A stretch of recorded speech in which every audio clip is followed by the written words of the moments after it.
Okay, welcome back to the Dojo of Gain.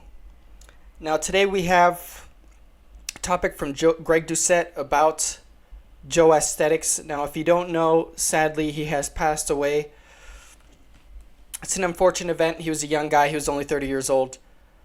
But looks like we're going to get a little bit more information about this. And let's see what Greg Doucette has to say. But before we get into it, don't forget to like, comment, subscribe. Shit. I'm the one calling the shots. I don't get stuck in the box. Feel like I've been through a lot. Let's use this time to reflect on our own journeys in health and fitness.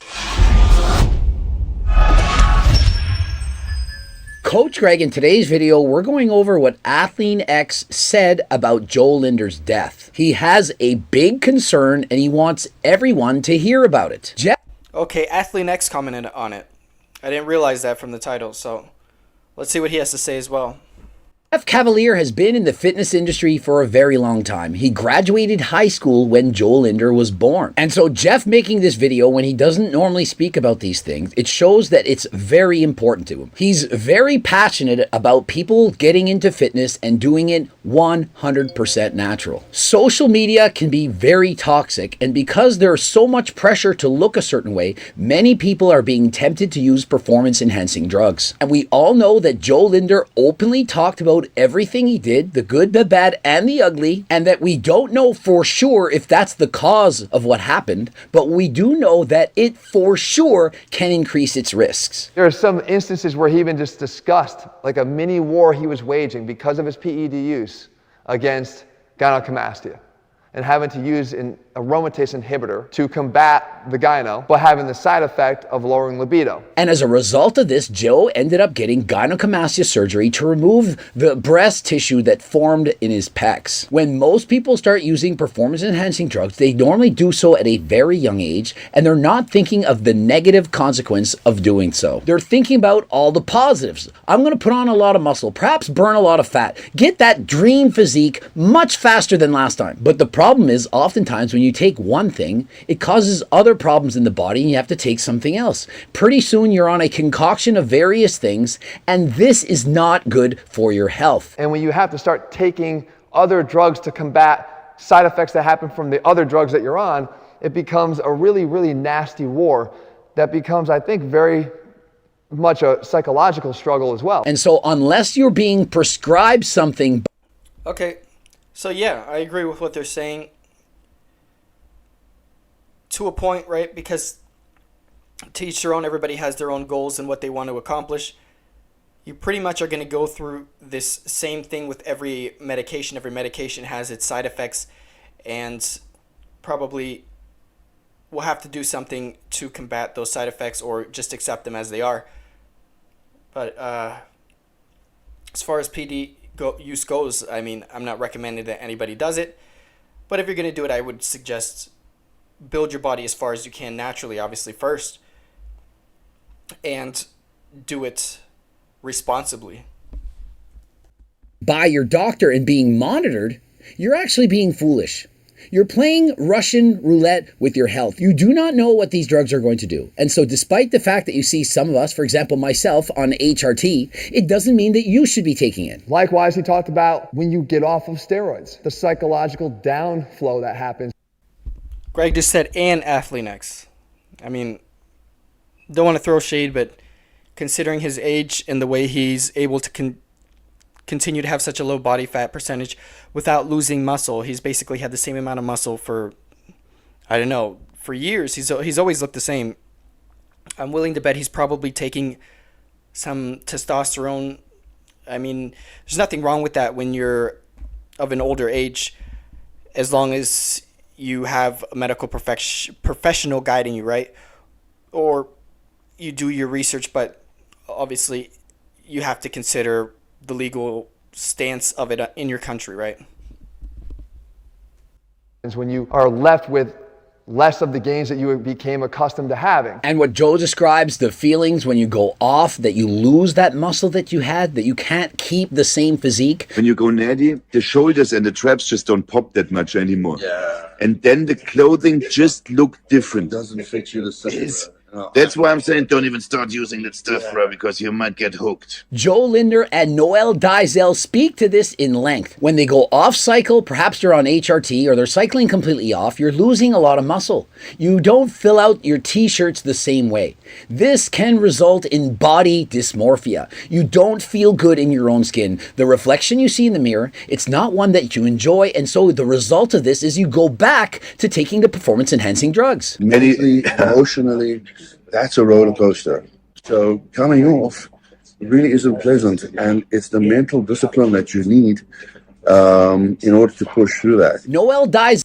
Okay, this is interesting. So, yeah, you really big one day, and then another day you lose your muscle.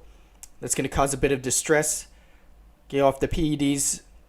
Seems like you lose muscle rather rapidly. I mean, I haven't experienced it to be able to tell you firsthand, but I have experienced like getting a lot of diarrhea or something, and I lose a lot of muscle just having a lot of diarrhea. It's kind of annoying. So, hey, I understand where he's coming from. So, it is something that will cause distress, especially if you worked really hard to get this muscle and it goes away quickly. But I mean, considering muscle memory, I might be wrong. Once you go back on cycle, I would guess that you would pop right back to the same size. So it would be like a temporary thing that you would have to deal with. But like I said again, I'm not suggesting anybody do PEDs. You have to do what's right for you. Himself suffers from body dysmorphia. He's described this in his videos. He does not feel jacked and swole, despite the fact he's close to 300 pounds. That's tragic to me. That's tragic because the people in this industry are good at hiding pain. One other thing Jeff doesn't mention is the struggles that Joe Linder had with his hunger. He was always hungry. He was drinking 4 liters of caffeine-free coffee a day to keep his hunger at bay. The pressure to look shredded all the time for the average person, it's already bad enough. But imagine being Joe Linder, trying to maintain 6% body fat year-round. And even Jeff Cavalier himself. He says, compared to Joe Linder, it made him look fat. Joe was an anomaly. He makes me look fat. Raise your hand if you think anyone makes Jeff Cavalier look fat. Nobody. Jeff Cavalier himself is always shredded 365 days a year. Guy's 47 years old. Okay, I have some bad news for you guys, if you haven't heard this already. But if you like to be shredded, when you are shredded, your testosterone levels will drop. So if you're not taking any type of exogenous testosterone, you're going to have very low testosterone levels from becoming shredded. Not instantaneously, obviously. If you're shredded for a little bit and you gain weight again, it's all right. But if you try to maintain that low body fat percentage, you're not going to be able to produce the adequate amount of hormones. And obviously, as a result, you might suffer from erectile dysfunction, depression, low energy, pretty much everything that everybody suffers from when they have low testosterone. And plus, by having low testosterone, over time, you're going to lose the muscle that you have trying to stay shredded, and you're just going to end up skinny. So it's not really worth it. Plus, depending on what you're trying to do, if you're trying to impress girls, when you're super shredded and veiny, girls actually don't really like that. Just having a little bit of abs, like 10% body fat, that's like perfectly fine. It's like the ideal body for most women, to be honest with you. Being super shredded like that is actually something that impresses men more, you know, looking like a Dragon Ball Z character or like a superhero. So that's why men like it so much. I mean, who doesn't want to look like Goku, you know what I mean? Has single-digit body fat year-round. He eats carrot cake once a year, doesn't drink alcohol, lives the perfect life to have the perfect physique. He states himself that when he started going to the gym, it's to battle insecurities. Many people, they suffer with insecurities, and they think that if they get that dream physique, that's going to somehow change themselves on the inside. I can tell you that it's not. Lifting weights, sure, builds your physique, makes you look better, perhaps builds your confidence, but if you don't change yourself from within, from the inside, just because you look better, it's not going to change anything. If you're unhappy and you're fat and you lose 100 pounds, you're going to be unhappy and thin. Getting your dream physique, it's not the cure. It's simply a band-aid. You need to self-reflect, work on the inside. If your house is falling apart and you put on brand new shingles and you walk in the house, it's still a mess. You need to fix your house on the inside, then worry about the exterior later. This community can be Okay, I would say if you're going to the gym, to not make your body the main reason why you're going to the gym, even though that sounds counterintuitive. You should think of the gym more like a therapy session, more like something that's good for your mental health. The gym helps to produce appropriate testosterone levels, right? You go to the gym, you get a little bit of boost in testosterone over the long run. This will help with your depression. This will help with feeling low confidence. More testosterone as well will be produced when you go to the gym, which will help with your insecurities, because testosterone has a side effect of making people feel more confident. So, most important when you're going to the gym is just the overall health effects that you get from the gym. I mean, there's so many health effects that you get from the gym. Do some cardio, do some weightlifting, and the body that you get from the gym, just think of it as a side effect. Don't make that the main reason why you go to the gym. Just think of it as a time to get all your demons out, relax, clear your mind.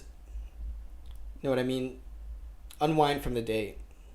That's basically what you should be thinking about with the gym. Eating healthy, all of this stuff is going to make your life better. But if you're pounding PEDs, it's going to ruin your health. It's not going to make it better. So there's that balance there. But it doesn't seem like this video is really going into his cause of death. It's more talking about PED usage, and I've heard some speculations that his cause of death was from something else. And looks like we don't have an autopsy yet to really say what his cause of death was. I was thinking maybe it would be on here, but it's more just talking about PEDs. It's not really what I wanted to cover, but either way, if you enjoyed the video, like, comment, subscribe. Catch you guys next time.